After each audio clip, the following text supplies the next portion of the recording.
بسم اللہ الرحمن الرحیم۔ ظفر اقبال اردو اکیڈمی بسلسلہ انٹرویو۔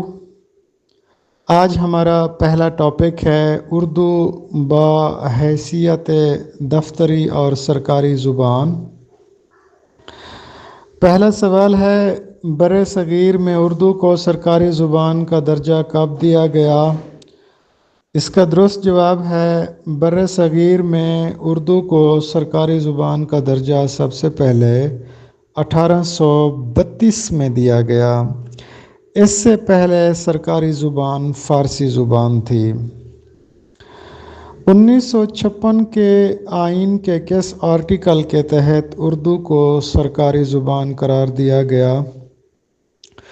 1962 کے آئین کے آرٹیکل 214 کے تحت اردو سرکاری زبان قرار دی گئی۔ 1962 کے کس آئین کے کس آرٹیکل کے تحت اردو کو سرکاری زبان کا درجہ دیا گیا؟ تو 1962 کے آئین کے آرٹیکل 215 کے تحت اردو کو سرکاری زبان کا درجہ دیا گیا۔ 1973 کے آئین کے کس آرٹیکل کے تحت اردو کو سرکاری اور دفتری زبان کا درجہ دیا گیا؟ اس کا درست جواب ہے کہ 1973 کے آئین کے آرٹیکل 251 کے تحت اردو کو سرکاری اور دفتری زبان قرار دے دیا گیا۔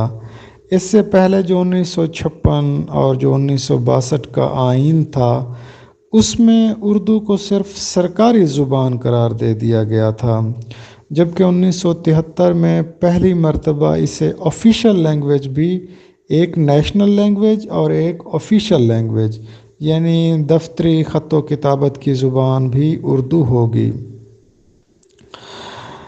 سپریم کورٹ میں نفاذ اردو کا مقدمہ کب دائر کیا گیا؟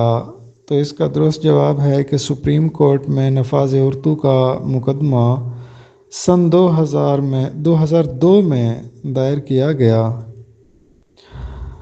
چیف جسٹس جواد ایس خواجہ نے اردو کے نفاذ کا حکم کب دیا؟